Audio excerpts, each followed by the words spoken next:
Você não escolheu seu filme favorito. Ele escolheu você. Parece uma frase de efeito barata, né? Pô, eu concordo contigo, eu sei disso.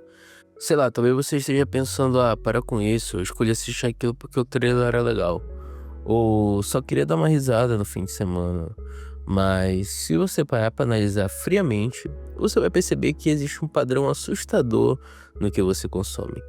Sabe aquela playlist da Bad que você ouve em loop quando tá voltando do trabalho? Ou aquele tipo específico de série de suspense que te prende no sofá até 3 da manhã, mesmo você sabendo que precisa acordar cedo? Ou até mesmo aquele perfil no Instagram com uma estética meio sombria ou meio minimalista que você não consegue parar de olhar? Pois é, nada disso é aleatório, meu amigo. E se eu te dissesse que o seu histórico da Netflix ou o seu Spotify dizem muito mais sobre a sua alma do que qualquer conversa que você teve com o seu melhor amigo nos últimos 5 anos? E se eu te dissesse que a arte que você consome não é apenas entretenimento para passar o tempo, mas sim a ferramenta mais poderosa que existe para descobrir quem você é? A gente vive numa era onde somos bombardeados por conteúdo, é TikTok, é YouTube, é streaming, é música, é design, é publicidade.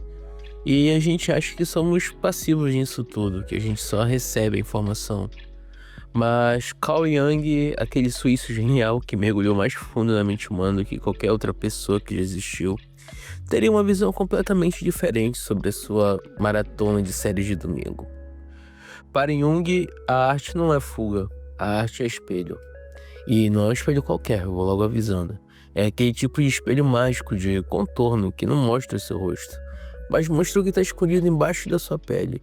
O que você consome está moldando a sua personalidade, os seus medos, os seus desejos e o seu futuro, sem nem você perceber. Hoje a gente vai entender por que você gosta do que gosta e como usar isso para deixar de ser um consumidor passivo e virar o arquiteto da sua própria mente. Pega um café ou um chá, se acomoda aí, porque o papo hoje é profundo. Vem comigo.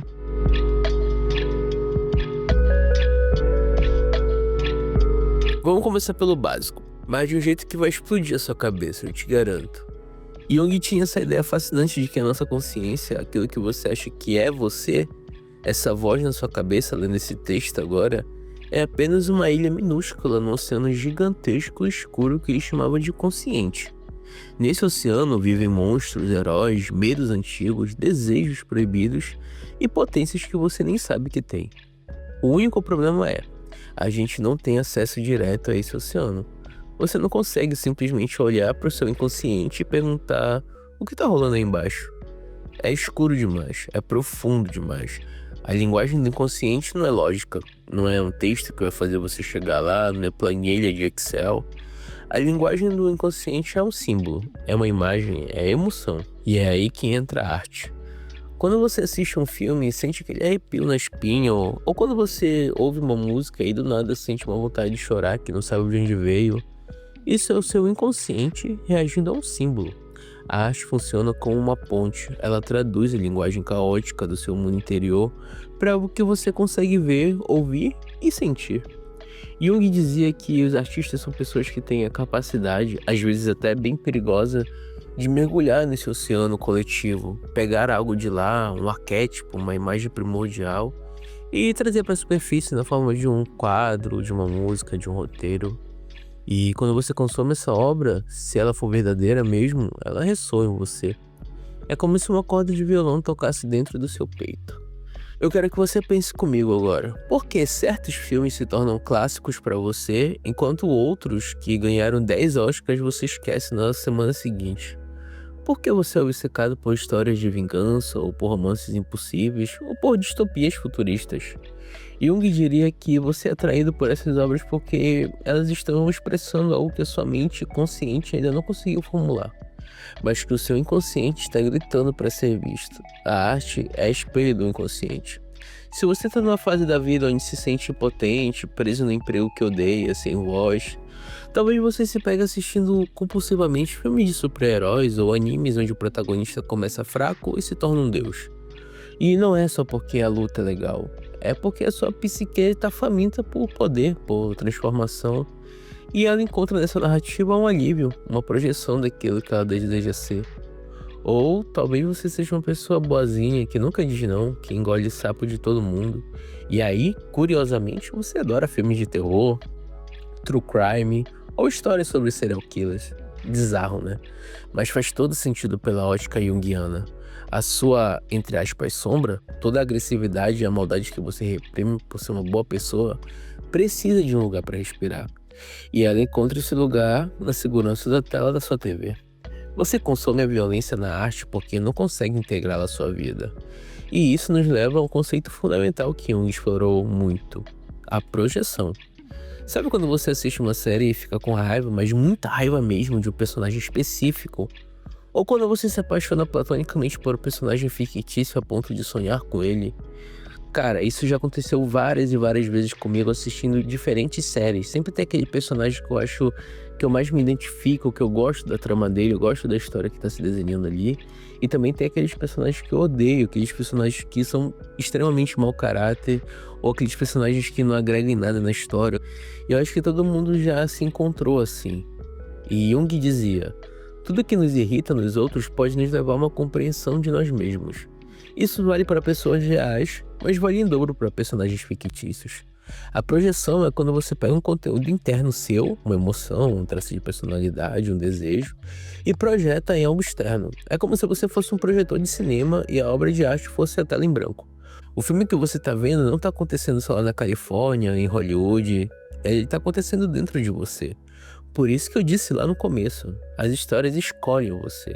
Existe um conceito chamado participação mística. É aquele momento em que a barreira entre você e o objeto desaparece. Você não está mais no sofá da sua sala em São Paulo, você é o protagonista correndo pela floresta. O seu coração acelera de verdade, suas pupilas dilatam, seu corpo libera cortisol e adrenalina. E você deve se perguntar por que isso acontece. Porque aquela história tocou num complexo seu. Ela ativou um botão psíquico. Se você parar para analisar os seus filmes favoritos da sua vida, vai encontrar um fio condutor. Talvez todos eles sejam o garoto incompreendido que se mostra um gênio. Talvez todos sejam sobre a mulher que sacrifica tudo pelo amor. Talvez seja sobre a luta contra o sistema opressor. Esse tema é recorrente, é o tema da sua vida. É o mito que você está vivendo muitas e muitas e muitas vezes sem saber. E é aqui que mora o perigo. E também a oportunidade. Se você não tem consciência disso, você fica preso num loop. Você consome sempre a mesma coisa, reforçando sempre os mesmos padrões neuróticos. Você assiste comédias românticas irreais e depois fica frustrado porque o seu relacionamento real não tem trilha sonora nem cortes perfeitos. Você projeta sua felicidade numa fantasia e esquece de viver a realidade. Mas se você acordar para isso, meu amigo, aí o jogo vira. Jung chamava o processo de amadurecimento humano de individuação. É um nome bonito para uma coisa bem difícil, cara. Tornar-se quem você realmente é.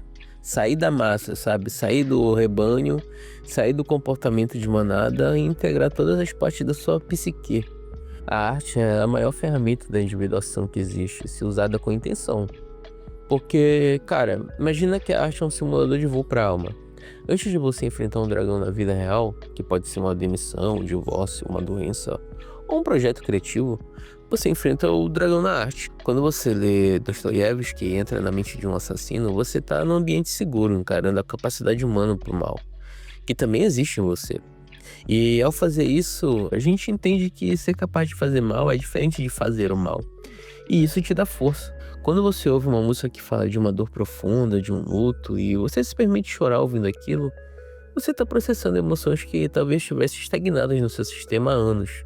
A arte catalisa, ela acelera reações químicas na sua alma. Pense naquelas fases da vida em que a gente está perdido, sabe? Aquele vazio existencial dos 20, 30 anos. E, sei lá, às vezes o único filme lido ou assistido na hora certa muda tudo. Não porque o filme te deu uma resposta lógica do tipo, faça engenharia, mas porque ele mostrou uma imagem de quem você poderia ser, sabe? Ele acendeu uma chama aí dentro de você. Jung falava muito sobre símbolos de transformação. A psique humana está sempre tentando se curar e crescer. E ela busca, no mundo externo, símbolos que ajudem nesse processo. Se você está obcecado agora por uma estética específica, digamos algo meio monge, minimalista, super organizado, pode ser que o seu consciente esteja compensando o caos interno que você está sentindo.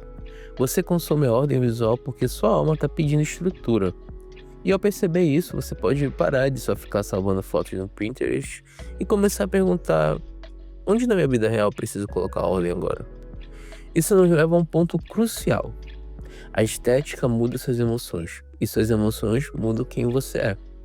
A gente tende a achar que a estética é coisa fútil, coisa de gente que liga pra aparência, mas a origem da palavra tem a ver com sentir, com perceber através de sentidos. Jung tinha uma equação simples: emoção igual a energia. Emoção é o que move, emotion, movimento. Você não muda sua vida pensando, você muda sua vida sentindo. Você pode saber, logicamente, que fumar faz mal, mas você só vai parar no dia que sentir um medo profundo de morrer, um amor profundo pela vida. A emoção é o combustível da transformação. E o que a arte faz melhor do que qualquer coisa? Ela manipula essas emoções. O design da sua casa, as cores da roupa que você usa, o tipo de batida de música que toca no seu fone de ouvido, tudo isso está criando uma atmosfera emocional constante. É como a trilha sonora e a fotografia do filme da sua vida. Se você consome apenas conteúdo frenético, cortes rápidos de 15 segundos, músicas agressivas e notícias de tragédia, você está criando um estado emocional de ansiedade e alerta constante. Seu corpo entende que você está numa zona de guerra. E como você se comporta numa zona de guerra? Você fica defensivo, reativo, superficial. Você não consegue aprofundar em nada. Você se torna uma pessoa ansiosa. Por outro lado, se você começa a curar o que consome, buscar filmes com tempos mais lentos, músicas que evocam contemplação, livros que exijam sua paciência, você começa a treinar o seu cérebro e a sua alma para outros estados, para paciência, profundidade e para empatia. Você literalmente molda sua personalidade através da dieta estética que você mantém. Eu vejo muita gente reclamando por aí que não consegue se concentrar, que se sente meio vazia por dentro. Mas aí você vai ver o que a pessoa consome é lixo tóxico mental o dia inteiro. É reality show de baixaria, é briga de Twitter, é vídeo curto que vicia sua dopamina. E Jung diria que estamos vivendo uma crise simbólica. Antigamente as sociedades tinham rituais, tinham mitos compartilhados. Você até ia na igreja, num templo, ou sentava ao redor de uma fogueira para ouvir histórias de ancestrais, sei lá. Essas histórias davam sentido à sua vida. Elas explicavam o sofrimento, a morte, o amor, elas organizavam o caos. Hoje, Deus está morto para muita gente, como disse Nietzsche. As grandes narrativas religiosas perderam força para a geração mais nova. Mas a necessidade humana de mito, de ritual e de sentido não morreu. Ele só mudou de endereço. E para onde ele foi? Para a cultura pop. Hoje o cinema é a nossa catedral, as séries são os nossos evangelhos semanais, os shows de música são os nossos rituais de êxtase coletivo. Quando você vê milhões de pessoas chorando com a morte do Homem de Ferro, não é só por um boneco de CGI. É porque aquilo ativou o arquétipo do herói que se sacrifica pelo bem maior. É uma figura crística, messiânica, vestida de armadura tecnológica. Quando você vê, sei lá, a febre em torno das sagas como Harry Potter, Star Wars, ou mais recentemente a obsessão por animes como One Piece ou Attack on Titan, você tá vendo a busca moderna por mitologia. A gente precisa de histórias que nos digam que a vida tem um propósito, que o mal pode ser vencido e que a amizade importa. Jung alertava, porém, para o perigo da inflação psíquica ou da alienação. Se a gente consome essas histórias apenas como fuga, a gente vive a jornada do herói na tela e continua vivendo nossa jornada de vítima na vida real. A gente se sente poderoso vendo John Wick, mas não consegue pedir um aumento pro chefe. E isso é perigoso, meu amigo. Isso é viver vicariamente. O segredo está em transformar o consumo em ritual. O que isso significa na prática? Significa, sei lá, trazer a consciência pro seu ato. Em vez de maratonar uma série inteira no fim de semana até ficar com o olho ardendo e o cérebro derretido, que tal você assistir um episódio e parar pra pensar: por que essa cena me tocou? O que esse personagem tem que eu queria ter? O que ele tem medo que eu tenho? O que ele tem que eu tenho medo de ter? Isso é transformar o entretenimento em autoconhecimento. Jung dizia que quem olha pra fora sonha, quem olha pra dentro desperta. E a arte é a janela que permite que você olhe pra dentro e pra fora e veja o que tá acontecendo. Talvez você perceba que tenha assistido muitos filmes sobre viagem e liberdade. E o que isso diz sobre a sua rotina atual? Será que na hora de planejar uma mudança real, em vez de só consumir uma mudança fictícia? Talvez você só ouça músicas tristes e melancólicas. Será que você não tá viciado em tristeza? Será que a melancolia não virou uma zona de conforto estética para você, impedindo que você busque a alegria, que é mais arriscada?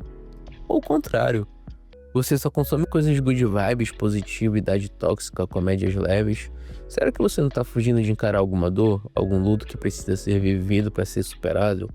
O excesso de luz também cega, já dizia Jung. A arte que você consome está te moldando, sim. Mas a questão é, você é argila ou você é o escultor? Até agora, talvez você tenha sido argila, deixando o algoritmo do YouTube, as tendências do TikTok e as estreias da Netflix ditarem como você se sente. E o que você deseja e quem você é. Mas a partir de hoje, eu tenho certeza que você vai assumir o controle da sua vida. E você pode começar a curar a sua própria mente. Isso não significa virar um chato que só assiste o filme francês preto e branco dos anos 50. Embora, se você gosta disso, cara, vai fundo. Mas isso significa diversificar sua dieta simbólica. Significa consumir coisas que desafiam você, não apenas coisas que confirmam o que você já pensa. Significa encarar obras que te assustam, obras que te fazem chorar, obras que te fazem pensar complexo. E acima de tudo, significa não deixar a experiência morrer quando a tela apaga. Pega a energia que a arte te deu e faz alguma coisa com ela no mundo real. Se o filme te inspirou coragem, use essa coragem amanhã no seu trabalho. Se a música te trouxe sensibilidade, use essa sensibilidade com sua namorada ou seu namorado. Se o livro te trouxe sabedoria, aplique isso nas suas decisões. A arte não é o fim, galera. A arte é um meio pra gente conseguir tudo que a gente quer na nossa vida. A partir do momento que eu comecei a consumir muita arte na minha vida, e não só consumir, a fazer arte, eu tive uma concepção muito diferente do mundo. Tudo na minha volta, eu tive uma visão de fora, uma visão mais geral daquela situação, o que me ajudou muito a desenvolver muitos pontos da minha vida. E eu espero que você também desenvolva da sua. Eu espero que você tenha gostado desse vídeo. Se você gostou, deixa o seu like, se inscreve no canal e comenta alguma coisa aqui pra gente interagir, beleza? Comenta o que você achou desse vídeo. Um grande abraço e valeu!